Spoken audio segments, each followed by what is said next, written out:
Hey, what's up, everybody? Welcome to Call the Damn Leads, the show for sales professionals by sales professionals. I'm your host, Drewbie Wilson. I am so excited to be here with you, sharing all kinds of wild stories and tactical advice on how you can take your sales career to the next level and have a little fun doing it. Because let's be honest, sales can be one of the wildest, most stressful jobs on the planet. And it can also have some of the coolest experiences we will ever have. And that's what this show is here to do, to help you see and experience just that. Again, my name is Drewbie Wilson, and I'm here to take you on that journey. Today's guest is someone I'm super duper excited to have on here. He is a mentor of mine over the last couple of years. He is also known as the marketing savage. And if you guys are calling the damn leads, you know how important marketing is. So this guy is not only going to share some marketing stuff with us, but he's going to talk about how he became one of the most successful sales guys in his industry. So do me a favor and help welcome Mr. John Highley to the stage. What's up, John? Hey, what's up, Drewbie? I appreciate that awesome intro, bro. I'm so happy to be on this podcast. It's been a long time since I've been on a sales podcast. It seems like I've been gravitating towards the spiritual stuff and all that, and I'm excited to talk about this because I believe this is a story that I have not told on any other podcast, multiple stories, and I think that for the individual out there who really needs some inspiration and needs some tactical information on how to break into sales and just do it relentlessly like a savage, I'm going to be able to give that information to them today, and they can be inspired by my story.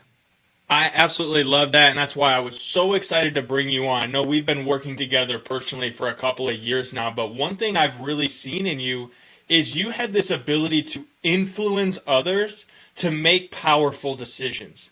And when I think about sales, one of the most powerful things I've learned in the years, especially from Ryan Stewart, one of my other mentors, is there's two things you really need in sales. You need confidence and you need empathy. And one thing you are absolutely amazing at, John, is listening to what people are saying, hearing where they're coming from, and then helping show them what that path to the solution they're looking for could potentially look like. And I know that confidence wasn't always there because you were sharing some stories. So here's what I want to know. First and foremost, what is your most memorable call the damn leads moment? Like, tell me a story, some wild sales story. Yes. So my most memorable, I first want to start off by saying, the thing about how I have that empathy and I'm able to guide people to decision, because I truly believe that when somebody reaches out to you and they inquire about your products or your services, the pressure's already in them. You do not have to pressure people to buy anything.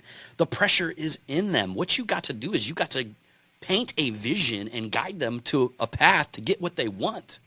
They contacted you for a reason. They want something. You've got to be able to articulate that in a way that they will be able to understand it. Now, I didn't know this when I first started in business, because when I started in business, we're talking back in 2003. So I've literally owned my own business from way back when in 2003. I was in the automotive industry. And essentially, I would drive around from car dealership to car dealership or from person to person, and I would fix their cars mobily.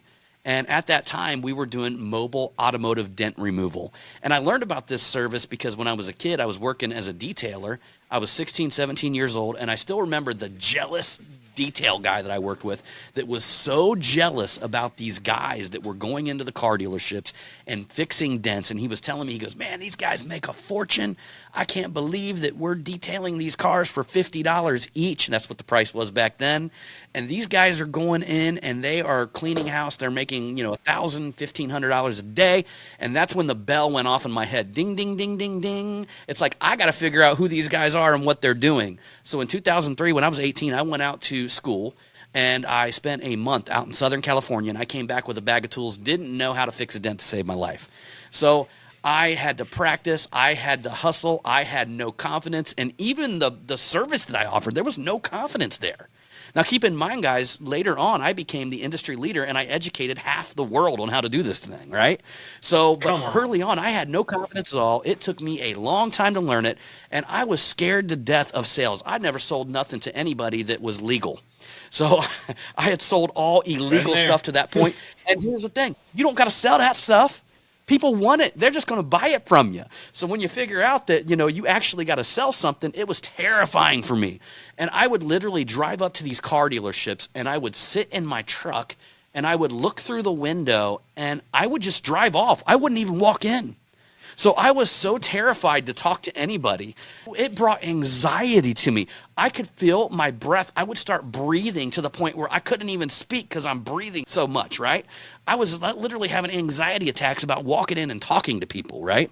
This went on for, Drewbie, I would say a few years that this actually went on. And so I finally mustered up the courage during this time to go into probably the crappiest car dealerships that there were out there. These were the car and credit lots in the middle of downtown Dayton, Ohio. And I'm walking in, and my job then is like to find the biggest, nastiest dent that they have on that lot and then work my butt off all day long to fix it for like $100. And that's how low my confidence was at that time.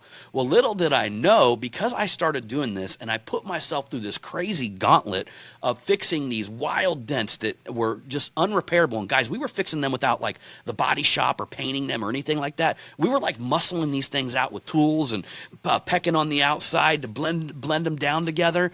And we were doing it very effectively. And then all of a sudden, 2 years of going through this traumatic stress of barely making any money, some days failing, some days winning. I literally became probably one of the best dent guys in the world because I put myself in this, I was going through this terrible situation, right? Which later on brought confidence to me. I still remember today that one of the craziest sales stories and things that happened to me is when I met my other person. And what I mean by that is that we ended up doing that. I ended up going broke. And I went to the point to where literally like my family was on the edge of not being able to, survive. And I can just remember sitting in my truck and having tears streaming down my face. And then I just got angry and I had this thing come over me and I said, I am not going to allow myself to stop myself from succeeding ever again. And Drewbie, something changed. There was like a switch that flipped in me. And today people talk about that. I met my other person in that moment, right? So I met this other person that was waiting to be seen. And that this other person that came out in that moment was confident and knew what to do. And so I ended up going out and started going into these big car dealerships, Drewbie, and I started walking in like I owned the place. Bro, like I started walking into these places like I owned the place. I sat in the cars acting like I was driving them and I was a customer that wanted to talk to the general manager. I made up this whole spiel, this kind of just to get my foot in the door where, hey man, I spoke to, I would call, number one, I would call the dealers and I'd say, hey man, I spoke to a guy the other day. He said he was your used car manager. What's his name again? So they give me, whatever, Jack Smith, if I couldn't find it on the website, right? I would literally walk in and I'd be like, hey man, I talked to Jack the other day. I'd be sitting in one of the cars, a Corvette or something.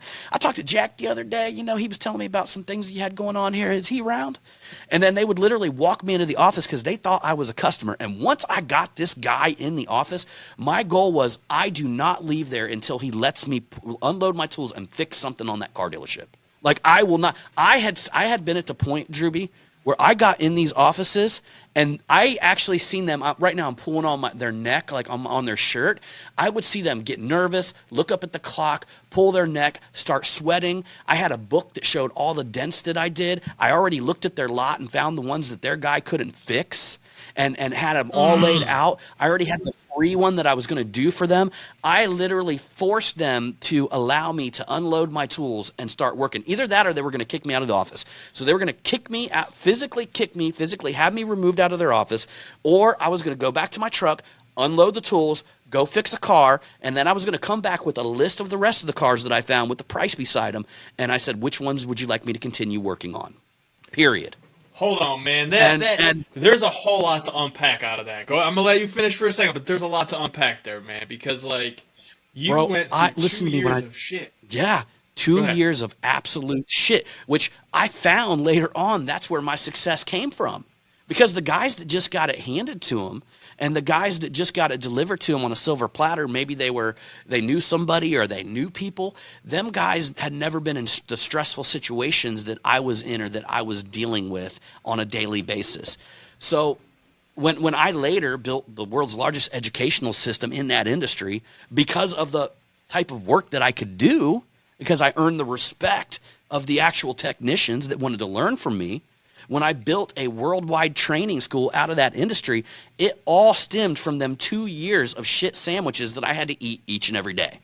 All of it. It really takes me back to, when I got into sales originally, also selling illegal products, but like when we got into the real world of sales, not the stuff that people want, right? And before I even dive into that story, let's just be very clear. There's a difference between a sales professional and someone who's an order taker. Someone who takes orders, who just picks up the phone and, hey, what do you want? Cool, it's $7. Like, that is an order taker. That is not a sales professional. This show, if you are currently taking orders, we're going to show you how to become a true sales professional. And it comes from exactly what John talked about, doing the reps, going out, making the calls, having those conversations, feeling extremely awkward, knowing there's the butterflies and the, like, what the hell am I doing with my life? And you'll get to that point where you have just literally ground yourself into a big meat sack of just mush, and you'll meet your alter ego. You'll meet that person that just comes out when you have no other choice but to succeed. And it's such a beautiful transition, because when you see that happen in anyone, but like especially in a young sales professional, man, the flip, that's like that killer instinct comes in, the savage comes out of them. It's beautiful, bro. So let me tell you something, Drewbie. There's something to be said that alter ego you met, you are actually your alter ego, and you actually met your real self. And there's something to be said about that, because I want you guys to think about this, okay? I really think about this because I have done so much research on the way schools are set up. I want you to think about this. When you went into kindergarten when you was a kid, you were alive, man. You wanted to go to school. You know, your mind was racing. You had all this imaginative thought. You were confident. You had all of these things. By the time you were in 6th grade, you were sitting there burying your head on your desk. All of that spirit was erased out of you, right? So I feel like we just got to relearn who we were meant to be. We've got to step back into our confidence, our imagination, our creativity, our belief. And so there's a book that I'm actually reading called The Alter Ego that talks about that says the actual alter ego that comes out during that is just who the world told you was not cool, like for the longest time, and told you to stuff it down, hide it. You know, don't be yourself. Don't be the powerful individual you are meant to be. Stuff down that seed of creativity, right? And you eventually find that because the stress of being who the world created you to be, the stress of what you're dealing with right now gets to the point where you can't take it anymore, and you've got to become the person that you were ultimately meant to be. Whew, that is good. That is good. I'm going to have to save one of those clips because, man, that is so powerful. And it's interesting because you're right. It's funny how when we hit that, Jekyll Hyde, that inner, it's like, no, that's the drive. That's that animal instinct. That's that true inner power, man. That's beautiful. So, John, if you had one sales strategy that you thought was like your secret weapon, like you knew that if you were going through it, you could rely on this one thing, what would that strategy be? I would relentlessly, and I do this, so I'm going to tell you, I would relentlessly think all the time. I'm thinking all the time about what it is that your client base wants, that what will change their life. And for me, I focus on what changes rich people's life because I like to make a lot of money. And I like to do big, high-ticket sales. So I am continuously thinking, what do they need? Get like insanely focused on solving other people's problems. And be able to articulate it in such a way that what is in it for them. So many people get stuck on my particular things, or these are the things that you get. They get so focused on themselves. Listen to me. People do not care about what you say about you, okay? Now, you use a little bit of that for market positioning. They do want to know that you're a professional or that you have something of value. But at the end of the day, you need to paint a picture of what it is that they get, the end result. And you have to make sure that the end result is incredibly desirable to these individuals, to that client base. And you got to think about that over and over again. Once you figure that out, you're not going to have to sell anymore. You might have to take a credit card, whatever. But at the end of the day, when people know that what you have to offer is more valuable than the money that they have in their pocket, and it's going to get them what they want, They will exchange it over and over and over and over again. All the money in the world that you want, all your dreams that you have, let me tell you where the money is. I'm going to tell you exactly where the money is. It is in other people's pockets. It is with other people. So what do you got to do? You got to be relentless in figuring out a way that you can give them value that will allow them to exchange that money and then elevate both of your lives in that exchange. That's what I would say to anybody who is in sales, and being able to paint that picture. When you get on a sales call with somebody, you need to show them that what you have is what they want. All right? Listen, Drewbie, we deal with a lot of people in this. I mean, I know you're in consulting and I'm in marketing, and I deal with people that I'm just like, all y'all are doing is talking about yourself. Like, I understand maybe a little bit. Let's talk a little bit about who you are, get them to know who you are, but don't make the whole presentation about you and your company. Make it about them and what you can do for them. And that's such a powerful thing, man, because sales is the know, like, and trust process. So many folks get hung up on, hey, get to know me, get to know me, get to know me. And it's like, well, I already know you, and I don't need to know a whole lot about you to like you. I just need to know enough to like you, and then I can decide if I trust you. The problem is most people, it's like, oh, get to know me, get to know me, get to know me. And then it's like, I don't really like you anymore. And so there's really no trust, because all you do is talk about yourself. And it's like, well, like, that's cool, but like, what's in it for me? What about old Drewbie? What if I got a problem that needs solved? It's crazy. Go ahead. Yeah, right. So, I mean, we got 2 ears and 1 mouth for a reason. So we're supposed to listen, and solve people's problems. It's what we were put here to do.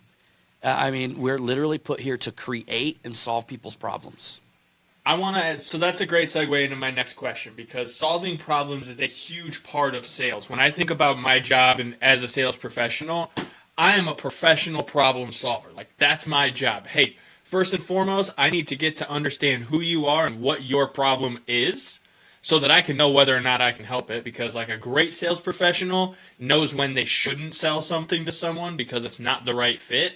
And an even better one will know who to send it to, so that they can create a partnership and a referral growth. Like we'll talk about that in later episodes. But having that conversation and knowing how to solve problems. So let's talk about one time where you had a sale that you thought was like completely lost. You had done it all, like had built all the rapport and everything was great. And then you were like, what happened? What's going on? Tell me how you were able to go back and save that deal. If I was to think about a deal, a really big deal that I thought that it was completely lost, and had to go back and save it, man, I'll tell you what, like the significance of that is incredible, because there's a lot of them, right? There's a lot of times when I feel like one was lost, but it just comes back to me. My strategy is a little bit different, and some people are not going to like this, Drewbie. So, and in fact, it's probably against what a lot of sales professionals. So there's a lot of times where, bro, I just step away and leave people alone, and I let God move on my behalf. So I literally say to myself, you know what? If it's meant to be, then they'll come back to me. If it's meant to be, they're going to show up at my front doorstep, and it's going to happen. And anytime I sway from that, and I get to the point to where I'm continuously following up and following up and following up, it doesn't work as well as just stepping away. And bro, I'll get people that'll go for 2-3 weeks, and I won't even follow up on a proposal that I sent, and they'll hit me up, and all of a sudden there'll be a $30,000, $40,000, $50,000 deal that'll just land in our lap like that. It literally happens to me every day. We get people that contact us back, and so there's a situation where we were working. Okay, I got one for you. Actually, it was a multi-million-dollar. It's a $400 million medical company that I work with. And one of the partners had reached out to me about doing all of their marketing and webinars and all these kind of things. I ended up meeting with him. We had lunch, and then I sent him a proposal. And I was even like a few days late to send this guy a proposal. Like, things came up, and he had to reach out to me and was like, hey, man. He's like, were you going to send that proposal over? I was like, oh, dude, I forgot, and I text him back about it, right? I sent him the proposal over, and it was a big one, like a really big one. We're talking about a 6-figure deal.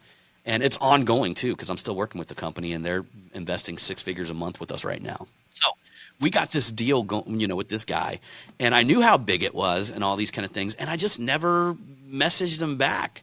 And I never contacted him back. And he randomly hit me up on text message one day, and he goes, "Hey, man, you never really got back with me about the proposal. That doesn't really say a lot about your marketing services because you never really even followed up with me." I was like, "Oh, I hit him back, and I was like, oh, man, I just don't do that, bro. Like, we're really busy here. And I mean, if you want it, you want it. You hear what it is. You see what it is. You want it, you like it. You don't. Fine, whatever."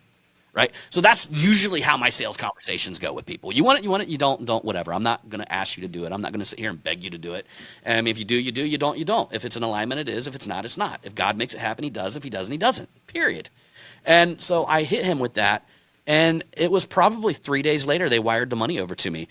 And interesting enough, when I spoke to him about that, he goes, man, he goes, at first I was a little suspicious that you never even followed up with me at all. And then you gave me that message back where you really felt like you acted like you didn't even care if I came on board with you or not, right? And you were polite. He said, but I just gotta be honest with you, like that's why I went with you. And I mean, I know this is contrary to popular opinion, but it's how I operate. Especially if I'm working with the person one-on-one, it is usually going to be, hey, dude, like I've been on these calls with people and I'm like, hey, bro, like here's the estimate. I'm not going to follow up with you. It's just I'm going to move on. And if you want to do it, yes. If you don't, then no, don't do it.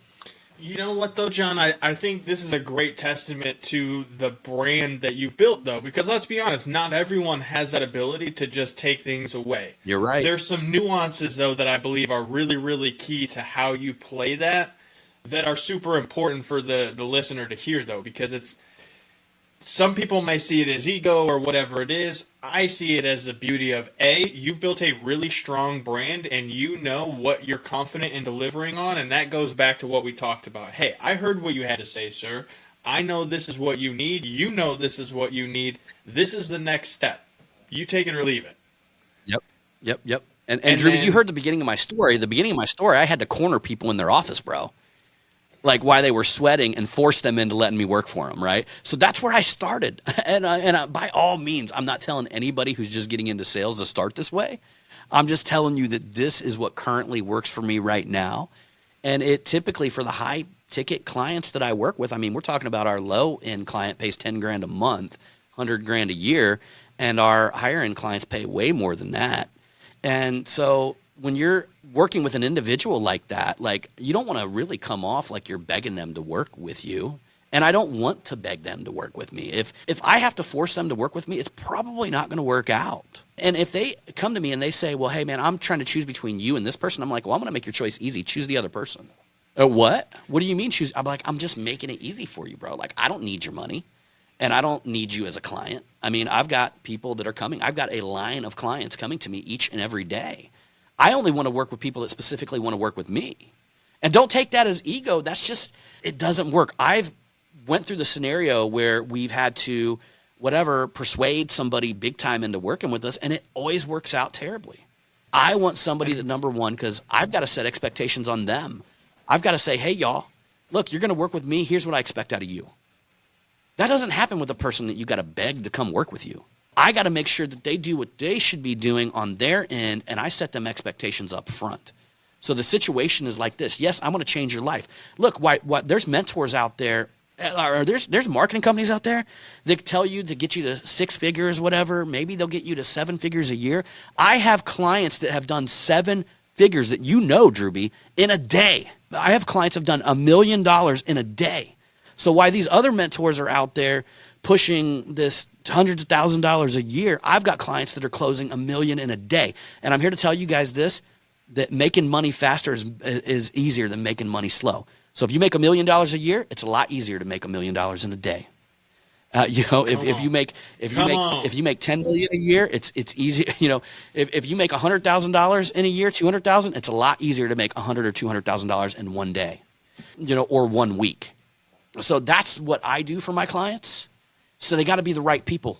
They got to be the type of action takers that take my advice and do it. They got to be successful already because they've got characteristics, traits that are successful. I want people that are strong decision makers, that when you ask them something and they know what they want, they take it and they take action on it. That's why I can do what I do. And I encourage you and anybody out there to build your brand to the point to where you don't have to grumble or grovel to get a sale. I don't even know if that's a word, grovel. I know grumble is. Grovel. Grovel, I think is the word. I don't know how it's spelled exactly. I'll leave that to my son. He's a spelling bee champ. But there's something to that, though, because I really do love the sales tactic of the fear of missing out, right? In marketing, we call it FOMO. But in sales, it can also be the very same thing. I'll never forget, I had a conversation with a coaching company. I'm like, hey, I want to do this thing. You know, how much is it? And they're like, $1,500. And then you got to do it right now. And I'm like, that's awesome. I don't have $1,500 right now. I can have it on Friday, or I can go talk to my boss and try to get it. And they're like, well, if you don't do it now, it's gone. And I'm like, well, man, yeah, all right. And come Friday when I called them, they're like, hey, sorry, we sold your slot to somebody else. And I was like, well, damn, that's kind of a dick move, but all right, I got you. Like, funny story, turns out they were coming into our market. They didn't want me to have their strategy because they were buying an agency up the street. I was a top producer. That's another story for another sales episode. Point is, though, that fear of missing out on something you want is a very powerful tool. So in sales, if you know, hey, this is the only opportunity for someone to get this thing at this price, you can use that as a technique to say, well, Mr. Johnson, I understand that you'd like to wait. However, let me help you understand that by waiting, it's not only going to cost you the time that you can't get back, you were missing out on this opportunity to save $5,000, $10,000, whatever that arbitrary number is, because of this special. And I would hate for you to miss out on that because, yeah, the time might come, you know, you can save on the time, but like it will never get cheaper. So like, let me help you by getting this done today so that you can get the thing you want and not have to pay more for it later. That's 100%. A powerful close. I've used it, like I've had it used on me. Like, hey man, this is the only time you're going to get this car at this price. You want it or not? It's like, man, I guess I want it. Yep. I don't have a choice. You know, even better if they don't have the money on them right then, you just say, hey, well, all it's going to take to secure this deal is $2,000 down. We're going to give you, 7 days to get it funded. And let's just say it's a coaching program. And if for any reason you don't get it funded, I'm going to give you these 2 educational training courses to get you started that I normally sell for $8,000. I sell one for $5,000 and one for $3,000. And then so they still get the benefit. You know, I'm not going to just take your money if you can't get funded or we can't get you funded or approved or something to that nature. And that typically works for high-end closing clients because they can make a micro commitment and one step forward with you by putting down that deposit. And it's a lot easier to put down a deposit for $2,000 and then wire the rest of the money later than it is to come up with whatever $15,000, $20,000, $25,000, $30,000. So it's a way for them just to move one step forward with you, right, and make that commitment. But the key is you get people to make a commitment, right? Mm-hmm. Yep, and that's a great thing too that I really appreciate, because one of the big myths in sales is that like everybody's ready to make a decision right now. And that, like, to be honest, everyone makes decisions differently. But as you said, you can get those micro commitments. You can get them to saying yes, to being like, yes, this is what I want. Yes, I do agree that this will solve my problem. Yeah. Go ahead. So if you can't get somebody to make a decision right away, essentially that means you haven't developed your offer to the point where it's what we call an IQ offer. An IQ offer is essentially a IQ test, meaning that it's an offer so incredible that it's testing the IQ of the individual or whether or not that they actually buy it or not. So there's a lot of times where you got to go back to the table and refocus on your offer. What is it that you're presenting to these folks that is stopping them from moving forward? And, if your offer is under $5,000, if your offer is under $5,000, there's no reason any average person in America can't afford to get that offer. Now, the problem is that they're trying to sell, something worth $500 for $500. The key to it is I call this selling them a Ferrari, right? An example of this, Drewbie, back when you lived in Toledo and you were working for the cigar shop, and I know all your stories. I know all of them. So back then, when you were working for the cigar shop, now, if I would have pulled up to your house with a brand new Ferrari and I had the keys and I was dangling them, I said, hey, man, for $5,000, you can have this. I got the title in hand, you can have this. I mean, you might have looked around and only had $1,000 in your bank account, maybe even less than that, right? You grew up the way that I grew up. So there was a time that we didn't have any money at all. But if somebody showed up at our front doorstep and we didn't have any money at all, and they had a Ferrari that was worth a couple $100,000, and they had the keys to it and a title, they were willing to sell us for $5,000, we would figure out a way to get it. We would call people. We would, go out and make a deal with somebody. Say, hey, man, I'll cut your grass for a year for $5,000. I'll do whatever it takes to make this happen. Well, when you have a really good offer and you've got it to the right target market and you explain it in such a way that it just becomes a no-brainer, it's an IQ test, people will figure out how to participate and get in on that offer. Now, the key is that you deliver on the back end. So whatever promise that you deliver, you've got to deliver on the back end. I tell people like this all the time when people want to join my coaching, my mentorship, or one of our mastermind programs, whatever it is, I tell them like this. I'm like, man, most coaches and mentors are getting people to make $100,000, maybe even $1 million a year. I said, I've got clients that make $1 million in a day. So for me to actually show you that, well, let me ask you a question, Drewbie. You're a good cook, right? You're a great cook. I know. So, I've ate some of your food. I mean, what do you say that you cook? Something you put ingredients in. What's one of your dishes that you got to whip up some ingredients together? Some ingredients together, burn ends. Your barbecue is one of sauce, my favorites. is it? Yeah, barbecue. And when barbecue sauce. You put the barbecue sauce right together, and you can put it in there, right? So would it be fair to say that if you're a smart guy, I'm a smart guy, right? Would it be fair to say that if I came over and stood beside you and you showed me how you did your burn ends and how you put together your barbecue sauce, that you could teach me how to do it? Yes, 100%. Right? I'm so confident in that. Yep. Would it be fair to say that if I have had clients that have had success and have had $1 million days, that I could teach you how to do it? I could show you the formula, right? Okay. Because of that, what would somebody exchange to have $1 million day or $1 million year? Right? I guess it just depends on what they're willing to exchange. There's people out there that make $80,000 a year, and their biggest expense in life is they haven't learned how to make $1 million a year. Each and every person has a unique gift inside of them in this earth that they could start delivering today, and if they've got dedicated and they learned how to do the formula, they can make $1 million every year. How much is that costing somebody that's making $80,000 a year, $50,000 a year, $100,000 a year? It's costing them millions over their lifetime. So my perspective behind this is, why wait another year to learn how to make $1 million a year, let alone $1 million a day? Come on. You see what I'm saying? So it's like, and how do you do that? You can't learn that from somebody who hasn't done it. I can't go make your burnt ends and your specific barbecue sauce unless you teach me how to do it. You've got the secret sauce. But so many people still try to get mentored by their uncle or, by the individual down the street. Like don't expect anybody who hasn't done it and done it themselves to be able to show you exactly how to do it. And if anybody who's listening to this right now, if you're not making $1 million a year, this should be your focus. This should be what you are moving towards. This should be the bar that you set. And then after that, we'll talk about the $1 million weeks, the $1 million months, and the $1 million days.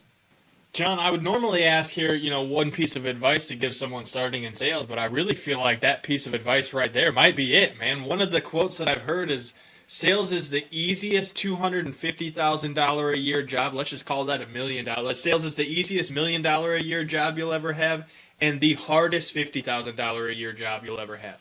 That is like mindset, and getting that through my head was one of, if not the biggest shift in my transition of entrepreneurship and business building and everything, was understanding that I am making this way harder on myself than necessary because I haven't believed and seen that it was possible for me. I always put those own roadblocks up. I always put that wall to be like, well, not for me, or this excuse or that excuse. But the truth is, when I flipped that switch and said, hey, money is this formless object, because one of my wonderful mentors told me to read the book Science of Getting Rich by Wallace Wattles, and understanding that it is just this formless energy that we use and create in our own way, everything changed. Yeah. Everything changed for me. And that was such a wonderful piece of advice from you, John, which I'm like so truly grateful for. And that's the thing is, as you continue to learn and grow and you see what's possible for others, it opens your mind up to go, well, hey, that guy's not nearly as good looking as me, not nearly as smart as me, and I have more resources. So what the heck am I doing and or not doing that is allowing them to have the success that I want? And when can I open up and just receive that it's possible for me? Because that's when everything changes. Bro, and at 100%, my man, I really appreciate that as well, man. I truly live that book out. And not only that, even deeper than that book is very biblical. And anybody who knows me knows I got a solid Bible foundation. And that book, that multiplication, is biblical. It literally says, Deuteronomy 1:11, that God wants to multiply you by 1,000 times. 1,000 times. That's big multiplication right there. Speaking of multiplication, I will give one little piece of advice, Drewbie, here, because I want people to start thinking, right? So I just kind of planted a seed in the hearts of many out there that they should be going after $1 million. Well, if you find a product that sells for $20, right? And there's two types of things, right? You got services and you got products. Services, you get paid, then you got to do the work. You get paid, then you got to do the work. You get paid, then you got to do the work. Products, on the other hand, you do the work once and then you get paid and you get paid and you get paid and you get paid and you get paid and you get paid. So to have big time multiplication, you've got to go move towards some sort of product, right? And whether that's digital or physical, whatever that is, that's how you get the multiplication, right? And you're not because as a service provider, if I told a service provider right now he's going to get 20,000 clients, they would like explode, right, and implode because they would have to service 20,000 people, right? So, but products, on the other hand, you can sell 20,000 digital products really quick. So here's something I want to give you because I am biblical. This is math, and God loves math. And here's the power of the math in this, right? And I want to get your mind thinking about how to get to $1 million. So if you got a product that sells for $20 where you make $20 profit, you got to sell 50,000 of them. So $20 profit, 50,000 of them is going to get you to $1 million, right? Now let's say you take the 50,000 and you move the number, the zero at the end, which is a placeholder number, you move it up. Some people say zeros have no value, and I'm like, nah, they got value because when you put them on the end of something, it just continues to grow, right? So you take the number 50,000 and you got $20, right? So that's $1 million. If you sell a $20 product, 50,000 times. You find 50,000 people, only 50,000 people to pay you $20. You've literally got $1 million. Well, you take the zero on the end of that 50,000 and you move it up to the top, and now you got a $200 product where you've got to sell 5,000 of them to make $1 million. So you got to find a $200 product. You can sell 5,000 of them and make $1 million. Well, now let's take another zero and move it up from the 5,000 and turn it into 500. And take that zero and put it into a $2,000 product. Okay? So you've got to sell 500 $2,000 products to make $1 million. You take the next zero up and put it above, and you got a $20,000 product. You've got to sell 50 $20,000 products to make $1 million. Okay? And then you take the next number, move it up, and you got a $200,000 product. Now we're talking my numbers. You got to sell 5 of them. 5 of them a year. Imagine, Drewbie, that you got a $20,000 product and you've only got to sell 50 of them per year. That sounds pretty sweet. Right? Now, right? I also know, I've been in the game long enough to know that's a lot of work to close that many sales, but it's no different than the time you're putting in to close a $5,000 sale. That's the craziest thing, is like once you realize that, it's the same amount of effort. So now, I guess what you might want to ask yourself going out there, because I just gave you guys a formula for a $100 million company or more. Because when you find a product that'll sell at $20 and you can sell it to 50,000 people, there's a percentage of them 50,000 people that'll buy the $200 product, and then there's a percentage of them that will buy the $2,000 product, and then there's a percentage of them that will buy the $20,000 product, and then there's a percentage of them that will buy the $200,000 product. I literally just gave you guys the game, and all you got to do is find one product that you can make $20 a profit and sell it to 50,000 people. John, man, it has been an absolute honor and a pleasure having you on today's show. I think we've not only been able to share some wisdom, some amazing stories, but I know if people were paying attention, man, you just gave away at least 7 figures worth of game, if not 1,000 times that, as we know God likes to multiply, man.